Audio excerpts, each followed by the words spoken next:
नाज़रीन, chief of defence forces field marshal Asim Munir ने कहा है कि कौमी इस्तेहकाम को नुकसान पहुँचाने वाले फ़िरका अंगेज़ अनासर से निपटने के लिए मुकम्मल तौर पर तैयार हैं। और आसिम मुनीर साहब ने कल भी इस्लामाबाद में उलमा मशाइख कॉन्फ्रेंस से खिताब करते हुए ये बात कही थी कि दहशतगर्दी पाकिस्तान का नहीं भारत का वतीरा है और हम छुप कर नहीं, हम ललकार कर मारते हैं।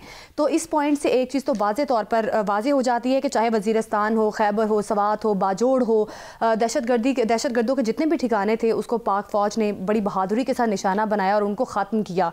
अब ऐसे में आने वाले टाइम में अब क्या हिकमत अमली पाक फ़ौज की जानिब से बनाई जा रही है, इस सारे मामले पर बात करेंगे। ब्रिगेडियर रिटायर्ड वकार खान दिफाई तज्जिया कर हमारे साथ मौजूद है। वकार खान साहब, क्या समझते हैं, पाक फ़ौज ने अब एक चीज़ तो वाज़े कर दी है कि खारजा महाज के साथ साथ दाखिली अमन के क़याम के लिए भी जो ख़तरा होगा उसको मिटा देंगे। तो chief of defence forces field marshal Asim Munir साहब के इस स्टेटमेंट को आप किस तरह से देख रहे हैं?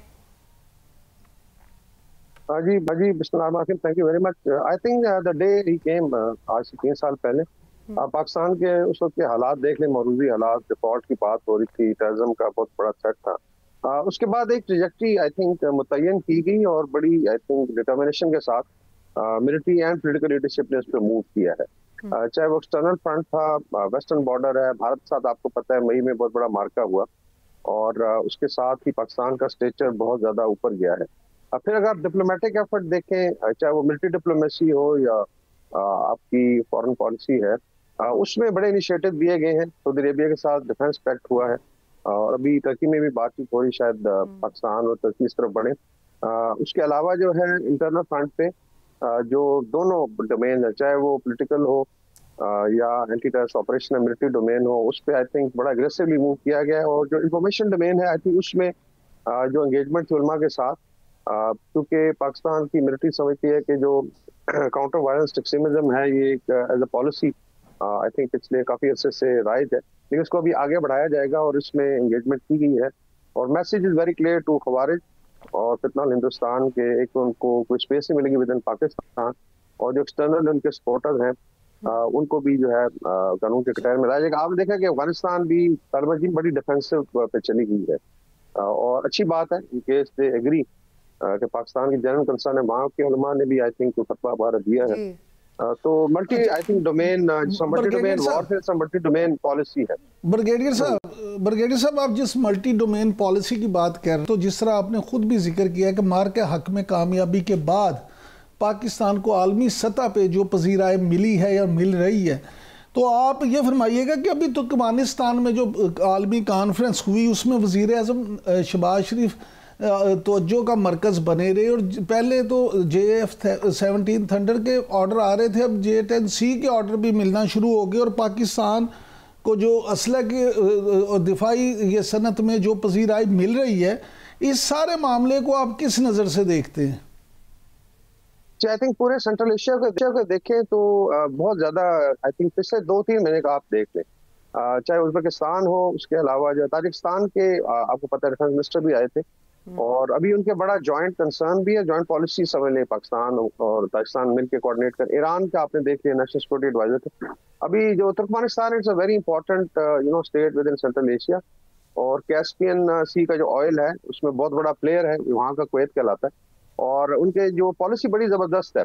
थोड़ा उस पर जिक्र, परमानेंट न्यूट्रलिटी की पॉलिसी 30 साल से की हमने अमन के साथ रहना है, हमसायों के साथ भी और इंटरनेशनली भी। दैट्स व्हाई आई थिंक उसकी ये 30वीं सालगिरह थी और उस पर आप देखें कि जो मुलाकातें हुई हैं, प्रेसिडेंट पुतिन थे, उसके अलावा जो है then you had Iranian president, इसके अलावा सेंट्रल एशिया के बाकी लीडरशिप आई हुई थी, चाइना के इन्वॉल्व भी थे वहाँ पे और प्रेसिडेंट शी ने भी स्पेशल मैसेज भेजा है। तो आई थिंक ये बहुत बड़ी आई थिंक कामयाबी भी है, पजीराई है पाकिस्तान की। और मई 2025 के बाद it's a very different Pakistan. और आप देखें कि इसका जोन ऑफ इन्फ्लुएंस मैं हमेशा कहता हूँ कि now it is from Bay of Bengal से लेकर मेडिटेरेनियन सी तक, ये अनप्रेसिडेंटेड है कि अगर अरब ममालिक के साथ हमारा, अभी हमने देखा कि उन्होंने भारत ने एक प्रोपेगेंडा फिल्म लॉन्च की, धुरंधर को भी आई थिंक उन्होंने बैन कर दिया है और बड़ा वावेला है। तो इट मीन्स के मिडिल ईस्ट भी समझता है, यहाँ तुर्की में, वेस्ट एशिया में अगर आप देखें अज़रबैजान, उसके अलावा जो है ईरान है, फिर बांग्लादेश देख लें और ऊपर सेंट्रल एशिया। तो आई वुड से कि इन्फ्लुएंस अल्लाह के फजल से सेंट्रल एशिया से इंडियन ओशन तक और बे ऑफ बंगाल से मेडिटेरेनियन तक है। और मेरे ख्याल में इसका जो सेरा है पॉलिटिकल मिलिट्री लीडरशिप को जाता है, स्पेशली मिलिट्री लीडरशिप को, जिसने आई थिंक पाकिस्तान का जो मकाम है वो सब बुलंद किया है इंटरनेशनल कम्युनिटी। ब्रिगेडियर साहब, अब तो तुर्की ने भी इंडिया को ड्रोन देने से इनकार कर दिया है, तो तुर्की ने जिस तरह से मार के हक में भी पाकिस्तानी मौक़िफ़ के साथ खड़ा होकर हमारी हमायत की, इस सारे मामले को आप किस तरह से देखते हैं, क्योंकि तुर्की के हवाले से तो आपकी ख़ास नज़र है?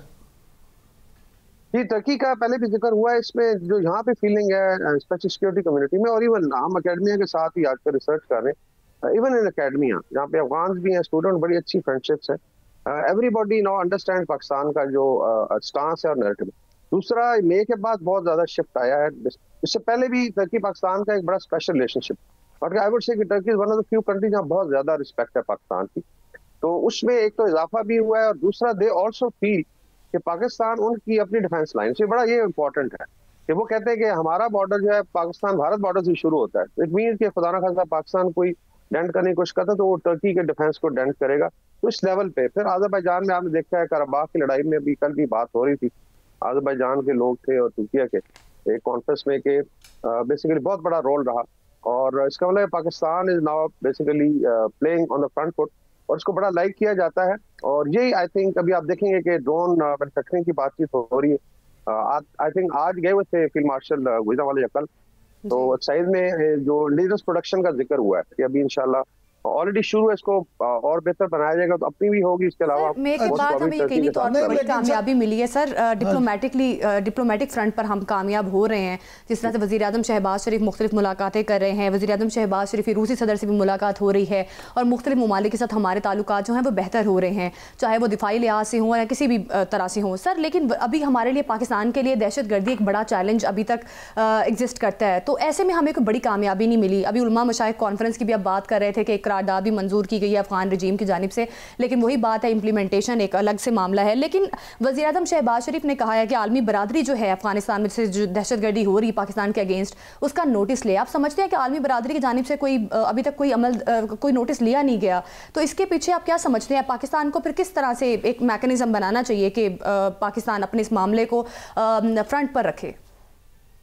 इसमें I think how do you define international community बड़ा जरूरी। जनरली बिलीव किया जाता है कि it is the larger West and Japan, जैसे ऑस्ट्रेलिया, जापान और आप कह लें नेटो ममालिक हो गए, इसको इंटरनेशनल कम्युनिटी गिना जाता है। बाकी डेफिनेटली तो उसमें भी आप देखेंगे बड़ा इम्पैक्ट आ रहा है। अभी आई थिंक यूएन में 3-4 आई थिंक जो सिक्योरिटी काउंसिल की डिस्कशन, उसके अंदर सबने मेंशन किया रिगार्डिंग टारगेट, प्रेसिडेंट ट्रम्प कह चुके हैं। तो बाकी रीजनली अगर आप देखें वो बहुत ज्यादा काम हुआ है। अभी जिक्र हुआ सेंट्रल एशिया का, ताजिकिस्तान पाकिस्तान है, फिर ईरान पाकिस्तान है, फिर सऊदीया में भी जो आई थिंक मुलाकातें हुई हैं उसमें सऊदी अरब ने काफी पाँव रखा हुआ है इनके ऊपर।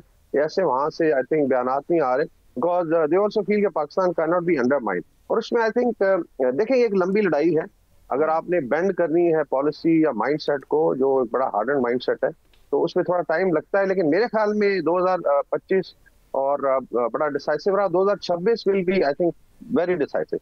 और मेरी अपनी ये असेसमेंट है कि इधर दे विल बिहेव जो रजीम है अफगानिस्तान में, और दे विल पेरिश, मतलब इसमें दो में से एक ऑप्शन है।